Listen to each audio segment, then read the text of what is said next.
The Galarian Expedition event is next up in Pokemon Go, featuring the release of the shiny Galarian Birds and shiny Zamazenta. And in this video, I will be going through all of the details and tips, including how to encounter Galarian Birds more often. The event runs from October 4th at 10 AM until October 11th at 8 PM local time. The wild encounters will be both Nidoran, Abra, Magnemite, Wailmer, Spheal, Aron, Beldum, Shinx, Fungus, Dedenne, Wooloo, and rarely Chansey, Absol, and Emolga. For the raids, in 5-star raids will be Zamazenta with its shiny form debut, and it is a really nice shiny. Mega Blaziken will be in Mega raids, and Shadow Entei will be in 5-star Shadow raids on Saturdays and Sundays only. And for the max battles, in 1-star max battles will be the debut of Max Scorbunny, Grookey, and Sobble. And in 3-star max battles, Max Phalanx will be debuting. More on how to easily take this one down later. Starting from this event and continuing after, there will be an update to the Pokemon that can appear from Daily Incense, and the Galarian Birds, Zapdos, Moltres,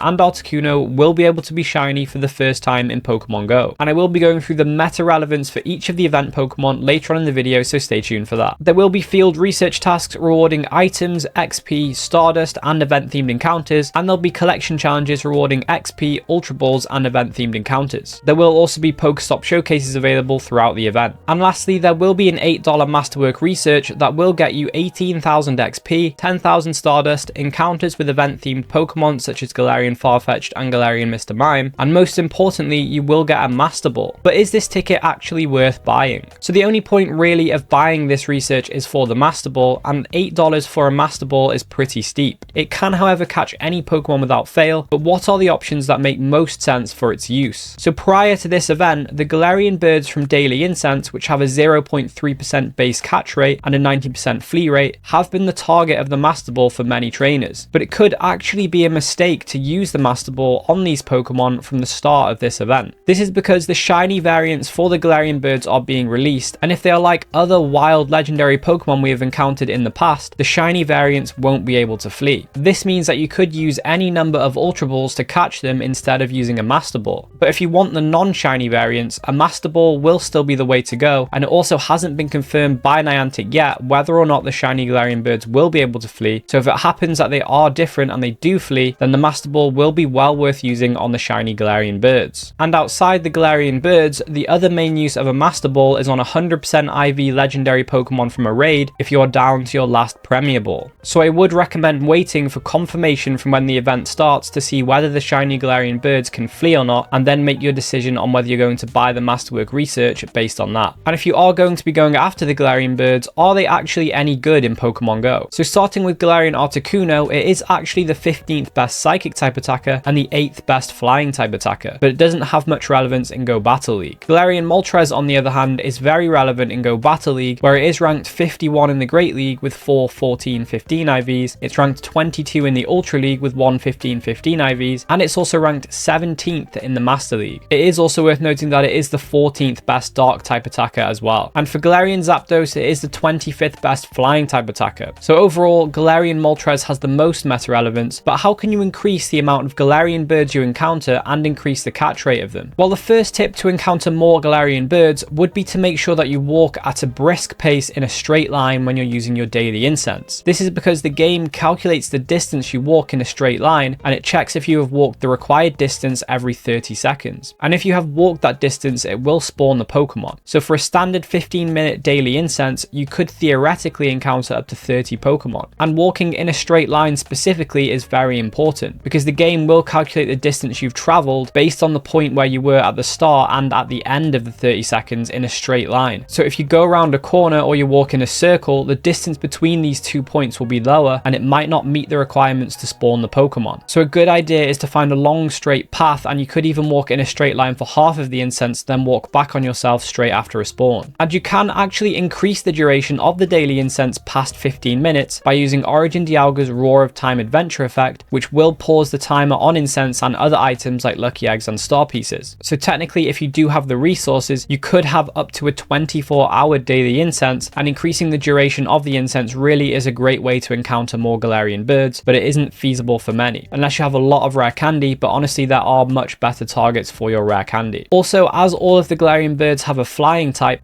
Doing the daily incense in windy weather theoretically increases the chance of them spawning, however this hasn't been specifically confirmed by Niantic. And it's worth noting that weather boosted Galarian birds will be at a higher level and have a higher CP, so it will be more difficult to catch them. So these are the way you can potentially encounter more Galarian birds, but how can you increase your chances at catching them? So the Galarian birds do have a 0.3% base catch rate and a 90% flee rate. To increase the catch rate of them, there are a few things that you can do. So the catch rate modifier depends on the type of ball you use, the type of berry you use, how small the catch circle is, whether or not you do a curve throw, what level your catch medal of that type is, and whether the Pokemon is from research or not. All of this combined with the base catch rate and the level of the Pokemon determines the probability of a successful catch. So the ideal scenario is that you use an Ultra Ball, a Golden Raspberry, you hit the smallest excellent catch throw as possible, you do a curveball throw, and you have the Platinum medal for the type that the Galarian bird is. And of course, you could always use a Master Ball to bypass all of this and get an instant catch. Or you might even get lucky enough to get a critical catch, which will also instantly catch the Pokemon, but this only happens around 1% of the time. And alongside the Galarian birds, which Pokemon are worth focusing on during this event? So firstly, I would recommend going after the female Nidoran if you're a Go Battle League player, because its final evolution Nidoqueen is ranked 31 in the Ultra League with 0, 14, 15 IVs. Abra is also available, and Mega Alakazam is the second best Psychic type attacker in the game and the best Psychic type Mega. Next up we have Magnemite, and this Pokemon is even more worth going after this season after the changes that have been made to raiding. Magnemite's evolution Magnezone is now the 9th best Electric type raid attacker, and it is the best as a Shadow, so well worth catching Magnemite, especially for candy for the Shadow version if you have it. And Shadow Magnemite is currently available from the Electric type Team Rocket Grunt, which can be identified by the line "Get ready to be shocked," so well worth doing this grunt when you see it. It is however one of 6 possible encounters from this grunt, so bear that in mind. Shadow Magnemite is also one of the few Shadow Pokemon from grunts that can be shiny. And remember, you do need to be near an active magnetic lure module and have 100 candy to evolve Magneton into Magnezone. Spheal is another good option for Go Battle League because Walrein is ranked 36 in the Great League with 0, 12, 15 IVs, and it's ranked 45 in the Ultra League with 0, 15, 15 IVs. It's worth noting though that it does want 2 legacy moves, Powder Snow and Icicle Spear, to be at its best, which would require an Elite Fast and an Elite Charge TM to get, so it's not the most budget friendly Pokemon to build for Go Battle League. Aron might be an option to go after because Mega Aggron is the 13th best Steel type attacker and the best Steel type Mega. We do also have Beldum, which is well worth catching when you see it because Metagross is the 12th best Steel type attacker, 3rd best as a Shadow, and it will be even better when it gets access to its Mega form in the future. Metagross is also the 12th best Psychic type attacker in its Shadow form, and it's ranked 54 in the Master League. It's also worth noting that you will want a decent amount of candy in Candy XL for Max Metagross to power it up and to unlock and power up its max moves, so this will be a good chance to get some candy for that. Shinx will be available, and whilst Luxray isn't as good as an Electric type as Magnezone is, it might still be an option because it is the 13th best Electric type raid attacker and the 5th best as a Shadow. And whilst not meta relevant, Foongus will be available, and it is a Stardust boosted Pokemon that will get you 500 Stardust per catch. Chansey will be a rare encounter, and if you do want to get more Blissey for your gym defense, then this could be a good chance to do it. And moving on to the raids, Zamazenta is worth going after, not only because of its new shiny release, but also because it is the 7th best fighting type raid attacker, and it's ranked 72 in the Master League, so it could be an option there. Also, any candy you get for Zamazenta will be able to be used on the Crowned form when it gets released in the future. And Mega Blaziken will be available in Mega raids, and it's well worth raiding if you haven't Mega evolved one before, because it is the 2nd best fire type raid attacker and the 5th best fighting type attacker. Shadow Entei is the 7th best fire type attacker, but it is less accessible, being a 5-star Shadow raid boss, but it is doable with 2 players. And when it comes to max battles, with there being new max Pokemon being released, it's worth picking them all up if you can, but some are generally going to be more useful than others. Max Scorbunny will be available, and for max battles, Max Cinderace with Fire Spin and Flamethrower is very comparable to Max Charizard with Fire Spin and Blast Burn, and better than Max Charizard with Fire Spin and Overheat, so it's worth picking up Max Cinderace. However, unlike Max Cinderace, Max Charizard does have access to Flying and Dragon type fast moves, so it can use Flying and Dragon type max moves as well. And in particular, the Flying type max move Max Airstream will be very useful against Max Phalanx. Cinderace, on the other hand, only has access to Max Strike and Max Flare. However, outside of max battles, Cinderace doesn't have as much meta relevance as Charizard because Mega Charizard Y is the 3rd best fire type attacker. But Cinderace in the future will get access to Blast Burn and possibly Pyro Ball and a Shadow form, which will improve its performance outside of max battles. When it comes to Max Rillaboom, it isn't as good as Max Venusaur if you have Legacy move Frenzy Plant on it, but if you don't have Max Venusaur with Frenzy Plant, then I would recommend going for Max Rillaboom instead with Razor Leaf and Grass Knot. Outside of max battles, Rillaboom is the 23rd best grass type attacker, but it will improve when it gets access to Frenzy Plant, Drum Beating, and a Shadow Form. For Sobble and Max Inteleon, I would recommend having and investing in Max Inteleon over Max Blastoise because it can do quite a bit more water type damage. However, Max Blastoise does have access to Max Darkness as well as Max Geyser because it can learn Bite, whereas Inteleon only has access to Max Strike and Max Geyser. Outside of max battles, Inteleon is the 24th best water type attacker, and its performance will improve when it gets access to Hydro Cannon, Snipe Shot, and a Shadow Form in the future. And Max Phalanx will be available, and generally it is worth going after at the moment for max battles because it will be the only max Pokemon outside of Double that can use Max Knuckle, and unlike Double, it will get stabbed because it is a fighting type, so it will be the best Max Knuckle fighter in the game currently. Outside of this niche in max battles, Phalanx doesn't have any meta relevance. So after deciding on which of these Pokemon you want to focus on the most, how can you get extra candy to power them up? So this will be a good event to trade because for trading this season, you will get 1 additional candy and a guaranteed Candy XL. So it's well worth trading or even mirror trading any Pokemon you want extra candy for rather than just transferring them. And this isn't the only way to pick up some extra candy. So for any max Pokemon you have, you can leave them at power spots to help out other trainers, and this will generate more candy for them. And you can always use Pinap Berries when you're catching Pokemon to increase the amount of candy you get, and you can Mega Evolve a Pokemon that is the same type as the Pokemon you're catching to increase the amount of candy, Candy XL, and XP you get per catch. And as the wild Pokemon for this event have a lot of different types, I recommend Mega Evolving something that shares the type with the Pokemon you want to get candy for the most. And remember that Mega Evolving a Pokemon that is at the max Mega level will get you more candy, XP, and a chance for Candy XL. And to get them to the max Mega level, it's actually a good idea to tag any of the Pokemon you've Mega Evolved before, and then go through them all and Mega Evolve them all one by one to increase their level. And then you can wait for the cooldown to Mega Evolve them again for free. And as well as candy, you will need Stardust to power up these Pokemon, and here are some ways you can boost your Stardust gains. So entering Pokestop showcases will get you some Stardust and XP just for taking part. And if you do happen to rank highly, you can get premium items like Star Pieces and Lucky Eggs, which you can then use to increase Stardust and XP gains. But without any specific Stardust and XP bonuses for this event, I would hold on to these premium items and use them during events where there are 3 times Stardust or 3 times XP. You do also have the option of using Origin Palkia's Spatial Rend Adventure effect to increase the Pokemon encounter radius, and this will allow you to reach more Pokemon you may have not been able to previously, so you can catch more and get more Stardust and XP. And to be able to power up your Pokemon all the way to level 50, you will need to be at least level 40 yourself, and with the potential of future level cap increases, XP will be important. So if you want to get more fast XP, here are some ways you can do it. So leveling up Friendship is one of the best ways to get XP in Pokemon Go, but during this season it is even better. This is because the seasonal bonus will be giving you extra XP for leveling up Friendship. So for example, when getting to best friends, you will be able to get 300k XP per friend with a Lucky Egg active. So make sure you open and send as many gifts as you can each day to increase friendship with as many people as possible. And when leveling up, you will need a certain number of platinum medals to progress. And here are some that are most worth focusing on during this event in particular. So trading is well worth doing this season like I mentioned previously, so this will help you with your Gentleman and Pilot medals. It's worth leveling up Friendship for the extra XP this season, so the Idol Platinum medal will be a good target. With event themed showcases taking place, it's worth going after your Showcases Star medal, which is the only way to get an encounter with PhD Pikachu. And with Zamazenta returning, raiding could help you with your Rising Star and Battle Legend medals. And with that said, if you did enjoy this video, then I recommend checking out these videos on the screen now, and I'll catch you in the next one.